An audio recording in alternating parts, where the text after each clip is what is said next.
Back on the Rob Dibble Show with Ben Darnell in your afternoon drive. Joining us now on the Rob Dibble Show hotline, Bob Wischusen, who does play-by-play for the New York Jets, but he also does NHL on ESPN, amongst a million other things that he does, whether it's golf or college football. Bob, how are you? I'm doing great. How are you? Good. All right. Let's just start with the Bruins. I don't want to drop that on you, but since you do hockey, and people think it's a failure, just winning 65 games is amazing in the regular season, but describe the playoffs in hockey, because it's just such a different animal, and the Panthers have every right to be advancing right now.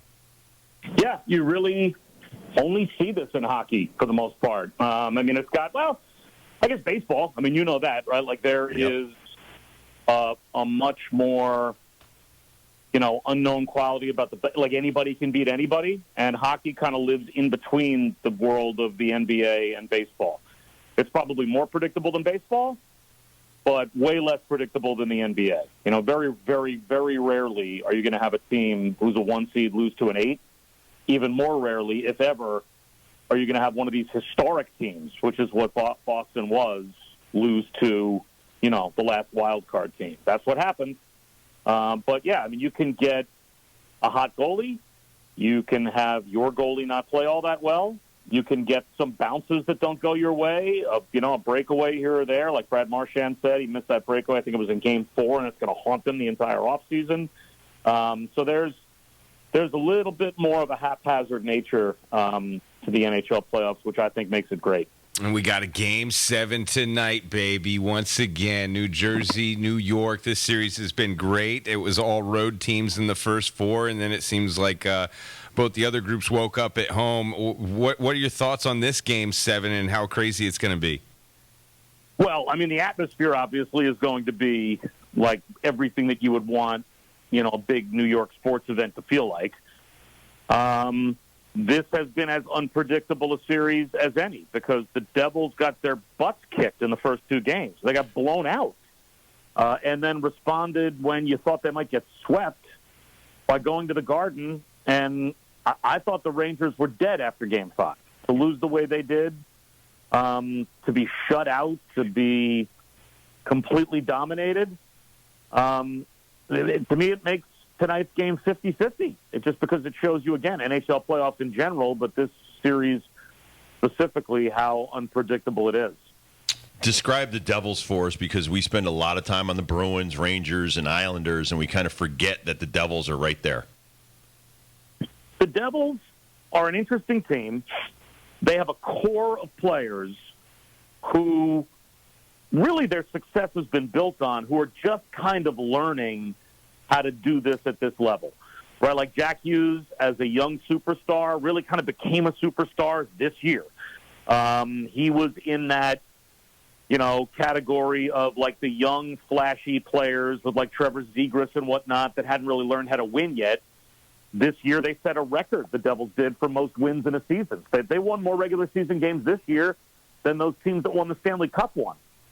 The guy that's in goal, Akira Schmid, also kind of has come on the scene as like they had a veteran goaltender the entire season, but late in the season he played well. They gave him a chance in the playoffs after the first 2 games went badly. He has come through.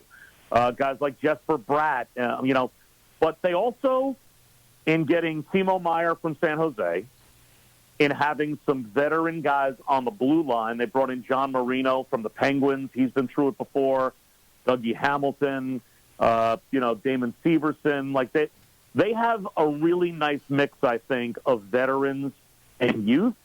But the true difference-making talent players on this team are the younger players, generally speaking.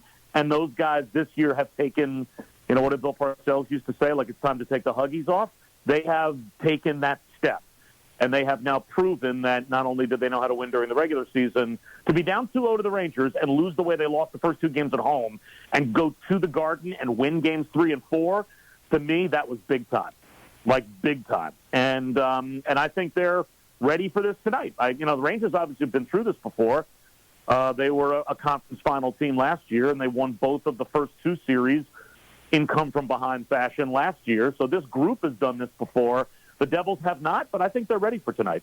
If I was a new Jets player, what wins over the New York fan base more? Me going to a Knicks Heat game in the playoffs or me showing up to the Devils Rangers playoff game?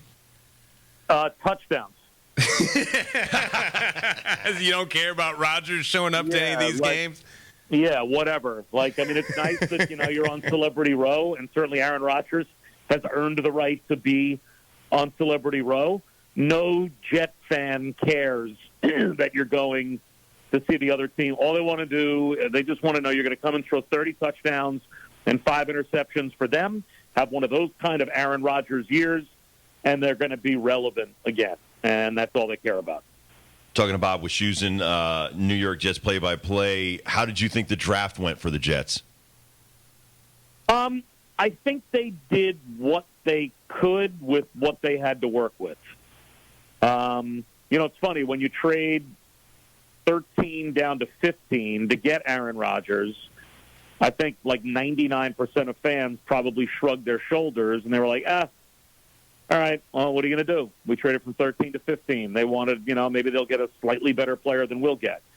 And then the Patriots leapfrog them and take the last tackle. And Jet fans, I'm sure all knew, they need a tackle. And now, look, they drafted a young pass rusher that I think, they're really high on. But I don't think that's what they were going to do if they had the 13th pick. That's what they had to do with the 15th pick. So it shows you, even that slight little tweak in the draft can affect what you want to do and what you're able to do. Do I think they added players that will help them this year? Yeah, definitely. Do I think they added exactly what they wanted? No. I think they wanted to get a tackle. One of those, 4 tackles in the first round, they were all gone by the time they got to 15, and the Patriots kind of snookered them and moved a spot ahead of them to get the last guy that probably would have been in that category. So to me, that, right as things stand right now, that's still a big question mark for them going into the season, because they drafted a local kid from Pitt in the 4th round, but I don't think you're drafting that tackle thinking he's going to be a starter for you. So they played 8 different tackles last year. It was a revolving door of injuries, and you can't have that again this year. And as things stand right now, if the season began tomorrow, they would be trying to bring back basically the same cast of guys they played with last year this year. Now, trades happen and guys get cut in training camp, and, obviously there's, things that take place, but I think they would have liked to have addressed that position in the draft in the first round if they could have. Garrett Wilson is going to be a great receiver in this league. Alan Lazard brought over here by Aaron Rodgers for Green Bay, and you also got McCole Hardman, people will probably remember from Kansas City. Which one of these guys is really going to flourish next year just because of Aaron Rodgers' presence behind center? Well, Garrett Wilson. Garrett Wilson, someone did the metric at ESPN, I forget who, like one of the stats and information guys, that if you remove the games where Zach Wilson played, because obviously young quarterback, struggling, the reason they went and got Aaron Rodgers, and you took Garrett Wilson's non-Zach Wilson games, and you projected that out over like a 17-game season, he would have been on a pace for 110 or 115 catches, like 14 or 1,500 yards. Like basically when Zach Wilson wasn't the quarterback, he was Devontae Adams. And he's a rookie. You'd think he was Rodgers throwing him the ball. So there's every reason to believe that they have potentially a top 5 wide receiver now with Aaron Rodgers throwing him the ball, which, he might put up numbers like Jamar Chase puts up if Rodgers stays healthy and if they protect him. What about the running game? It's good enough. Breece Hall, it's funny, this past year, Garrett Wilson was the Offensive Rookie of the Year. The only reason he won that award was because Breece Hall got hurt. Because halfway through last season, Breece Hall was the runaway Rookie of the Year in the AFC on offense. So they had the 2 best rookie offensive players in football last year, both on their team from last year's draft. Now, Breece Hall wrecked his knee, right? I mean, coming off an ACL, what are we always told? It takes at least a year, if not longer, to get back to what you were. So will he have that same explosive quality that he had as a rookie in September? I don't know. But, this other kid they drafted from Pitt certainly to me looks like he has the potential to be a significant contributor. They still have Michael Carter. I think they have a good enough group. I don't know that they have. If Breece Hall isn't 100%, I don't know that they have that one clear cut, like old school, Zeke Elliott type or Derrick Henry type bell cow running back. Like that's the guy for 30 out of 35 touches by a running back in a game. I don't think they've got that. But if Breece Hall, at some point during the season kind of rounds into form with the rest of the guys they have to choose from, I mean, it's a good enough group. What do you think about the relationship between Coach Saleh and Aaron Rodgers and how it's going to go as far as offense, defense throughout the season next year? It's going to go great because Aaron Rodgers is going to be told, like, what do you like to do? Great. That's what we're doing. So, right? I mean, there's like Robert Saleh's a defensive coach at heart, right? They brought in Nathaniel Hackett now to be the offensive coordinator because the last two MVPs that Aaron Rodgers won, he was his coach in Green Bay. So, I mean, like Robert Saleh will have game management decisions to make. When are we calling timeout? It's 4th and 4 at the plus 40-yard line. How much time is on the clock? Are we going for it? Things like that. But other than those, like, CEO-type decisions, it is their show, and they're going to run it. So, Coach Hackett, Aaron Rodgers, they know the terminology. They know the offense. Now it's on everybody else to learn it. But they are going to bring everything that Aaron Rodgers likes to do here and just let him do it. So from you want zero friction between a head coach and a quarterback, that's what you're going to get. Because the head coach is going to tell the quarterback, man, what do you like to do? Great, go do it. And that'll be the way they run their offense. I know the buzz around here when Aaron Rodgers went to the Jets is insane. What's it been like around you and people that are Jets fans, and what's it really like around the Jets complex? Yeah, it's exactly what you would think it would be, right? I mean, they have the longest playoff-less streak in pro sports, not just in the NFL. Every team in the Big Four leagues in our country has been to the playoffs at least once since the last time the Jets went to the playoffs. So, like Jet fans, all the way up to the owner. There's no bigger Jet fan than the owner. And he's sick of it. They're all tired of it. They want to be relevant again. That's why he's here. And they saw a roster that they felt pretty much everywhere but at quarterback is good enough right now. And so to sit there and say, all right, well, we got Zach Wilson second in the draft. He's clearly not ready to do this yet at, like, that championship level. But the whole rest of the team is ready to go. All right, let's let the second pick develop and make his mistakes. No more of that. Done. We are going to try and strike pull up Matthew Stafford with the Rams. And we think we've got a roster that's that good, and the missing piece is this Hall of Fame guy. Bring him in, let him be Aaron Rodgers, and let's have fun and win and score touchdowns and be relevant. And even if it only lasts for a year or two, we'll figure it out after that. But it's worth it to pay maybe some type of a long-term organizational developmental price to take a shot at it short-term because we're just sick of losing. And I get it. I mean, I've watched every single one of these games since 2010, 2011, the last time that they had a playoff season.